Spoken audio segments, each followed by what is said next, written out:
इतर रोधित आल्या प्रकरण हे लक्ष आहे. त्यानंतर गुटखाबंदी जरी राज्यात असले तरी त्यांच्या अंमली पदार्थांचे सेवन आणि गुटखाबंदीचं उल्लंघन होताना त्यामुळे अनेक प्रश्न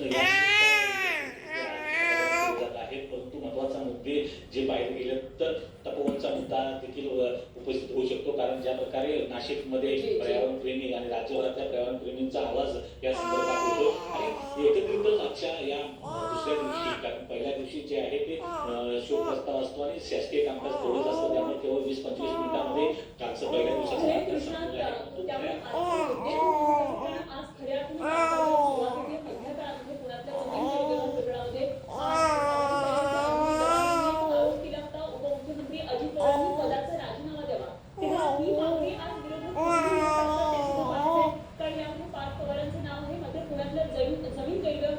श्वेतपत्रिका सरकार काढणार का हे सुद्धा आपल्याला लक्ष ठेवायचं. धन्यवाद कृष्णा दिलेल्या सगळ्या सविस्तर माहितीसाठी. कृष्णा पाटील यांचे प्रतिनिधी नागपूरमधून आपल्याबरोबर होते.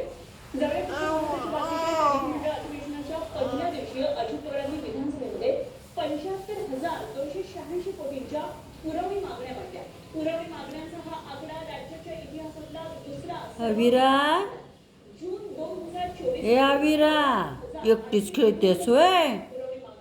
हो एकटंच खेळतेस होय बाळ? अगं किती खुश आहे बाळ. हो एकटंच खेळतंय वय. छान छान छान. हो यशवंती